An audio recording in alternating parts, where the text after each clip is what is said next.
ছোটবেলা একটা কবিতা বলেছিলাম যে নামের বড়াই করো না তো নাম দিয়ে কি হয়, নামের মাঝে পাবে না তো সকলের পরিচয়। আজকে বগুড়া শহরে এসে বলতে ইচ্ছে করছে যে নামের বড়াই করো তোমরা, নাম দিয়ে সব হয়, নামের মাঝে পাবে বগুড়ার পরিচয়। বাংলাদেশে আমরা দেখতে পাই যারা বেশি হাসতে জানে তাদের জন্য হাসো আয়োজন করা হয়, মিরাক্কেল আয়োজন করা হয়। যারা নাচতে জানে তাদের জন্য বাংলা ডান্স আয়োজন করা হয়। যারা গাইতে জানে তাদের জন্য ক্লোজ অফ ওয়ান খুদে গন্ধরাজ আয়োজন করা হয়। কিন্তু যারা মেধাবী তাদেরকে এনকারেজ করার জন্য, তাদেরকে ইন্সপিরেশন দেওয়ার জন্য কোনো ধরনের বড় কোনো উদ্যোগ আমরা দেখি না।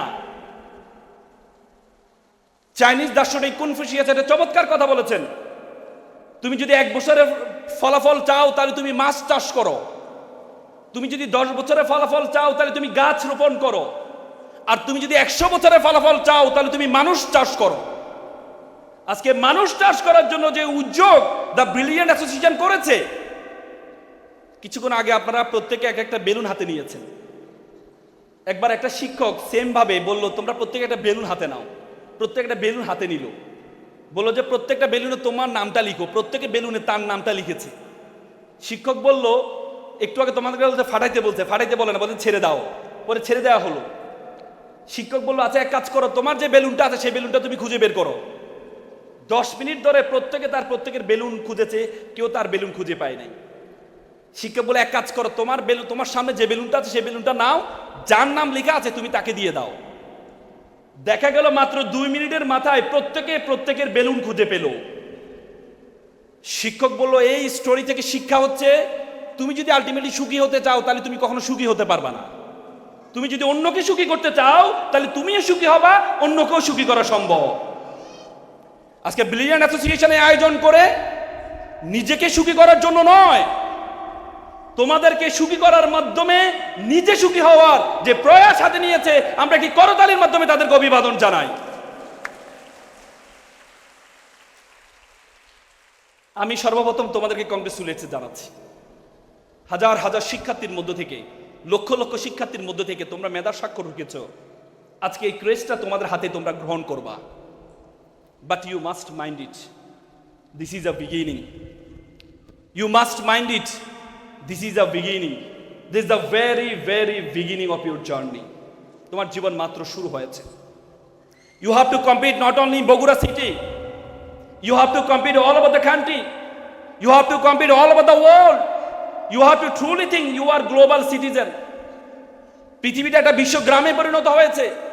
এই বিশ্বগ্রামের মধ্যে তুমি যদি মনে করো তুমি এই বগুড়া শহরের মধ্যে কম্পিটিশন করবা, তাহলে তুমি ভুল করবা। You have to think beyond Bangladeshi border. তোমাকে বাংলাদেশের বর্ডারের বাইরে চিন্তা করতে হবে।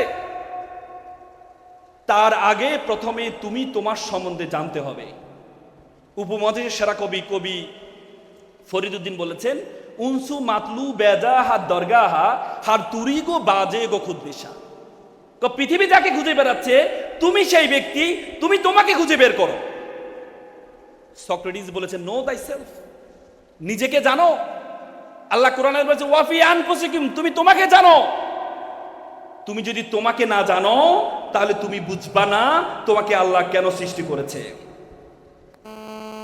আমরা আজকে তোমরা সংবুদ্ধিত হচ্ছ, এমনও হবে সামনে এসএসসি পরীক্ষা তুমি A+ নাও পেতে পারো।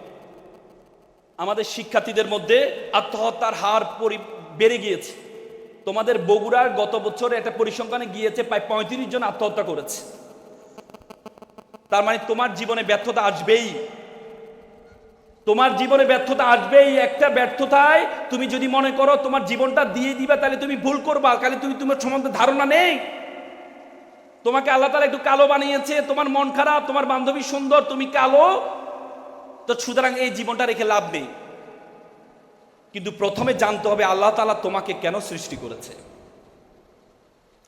তোমরা জানো একটা মানুষ সর্বোচ্চ 21 দিন না খেয়ে থাকতে পারে, একটা মানুষ 3 দিন পানি না খেয়ে থাকতে পারে, 3 মিনিট সর্বোচ্চ শ্বাস প্রশ্বাস না নিয়ে থাকতে পারে। আমরা প্রতিদিন 30 থেকে 35 হাজার বার শ্বাস প্রশ্বাস গ্রহণ করে থাকি। প্রতি মিনিটে 6 থেকে 7 লিটার অক্সিজেন গ্রহণ করে থাকি। প্রতিদিন প্রায় 10 থেকে 12 হাজার লিটার অক্সিজেন গ্রহণ করে থাকি। এই 10 থেকে 12 হাজার লিটার অক্সিজেনের মধ্যে মাত্র 550 লিটার পিওর যে বাতাস, সে বাতাসটা আমাদের ফুসফুস গ্রহণ করে নেয়। বলা হয় তাকে 550 লিটার বাতাসকে যদি সিলিন্ডারাইজ করা হয় তাহলে এই বাতাসের মূল্য, এই অক্সিজেনের মূল্য হবে 18 লক্ষ টাকা। তার মানে আল্লাহ তাআলা তোমার পিছনে প্রতিদিন 18 লক্ষ টাকা খরচ করছেন। কত লক্ষ টাকা? 18 লক্ষ টাকা। তোমরা ভাবতেছো ভাই অক্সিজেন কি আবার কেনা যায়, কিনতে হবে নাকি? করোনা এসেছেও দেখো নাই তোমরা অক্সিজেনের কি হয়েছে, সংকট হয়েছে। দিল্লির বায়ু এত দূষণ, দিল্লির মানুষ অফিস শেষ করে প্রতিদিন একটা অক্সিজেন বার আছে, সে অক্সিজেন বারে গিয়ে 1000 রুপি দিয়ে 1 ঘন্টা বাতাস, পিওর বাতাস গ্রহণ করে তারপরে বাসায় যায়। আর আল্লাহ তাআলা তোমার পিছনে 18 লক্ষ টাকা খরচ করেছেন। 18 লক্ষ টাকা খরচ করেছেন। তোমাকে আল্লাহ তাআলা অনর্থক সৃষ্টি করেননি। আল্লাহ তাআলা তোমাকে অনর্থক সৃষ্টি করেননি। আল্লাহ তাআলা কোরআনে বলেছে ওয়ামা খালাকনাস সামা ওয়াল আরদা ওয়ামা বাইনাহুমা বাতিলান। আমি আসমান এবং জমিনে যা কিছু সৃষ্টি করেছি আমি কোনো কিছু অনর্থক সৃষ্টি করিনি। এজন্য আল্লাহ তাআলা কোরআনের একটি আয়াত সবচেয়ে বেশিবার ব্যবহার করেছেন, 23 বার একটি আয়াত ব্যবহার করেছেন। ফাবিআইয়ি আলা ইউরাব্বিকুমা তুকাজ্জিবান। What are the blessing do you deny of your almighty? তুমি আল্লাহর কোন কোন নিয়ামতকে তুমি অস্বীকার করবে? কোন কোন নিয়ামতকে তুমি অস্বীকার করবে? আল্লাহ তাআলা তোমাকে অনর্থক সৃষ্টি করেনি। আল্লাহ তাআলা আমাদেরকে আশরাফুল মাখলুকাত হিসাবে সৃষ্টি করেন, সৃষ্টির সেরা জীব হিসাবে।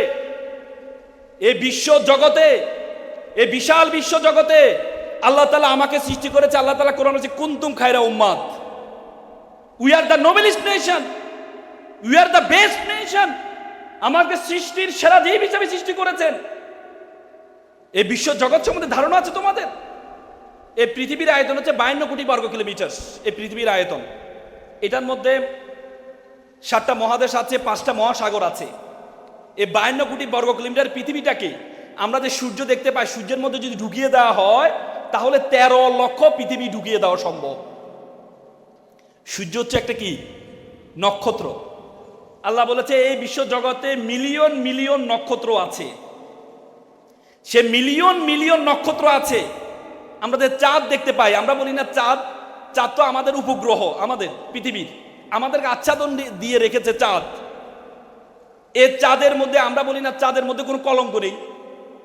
এবং তোমরা যারা ইংরেজি পড়ো, চাঁদকে ফেমিনিন জেন্ডার হিসেবে ট্রিট করা হয়।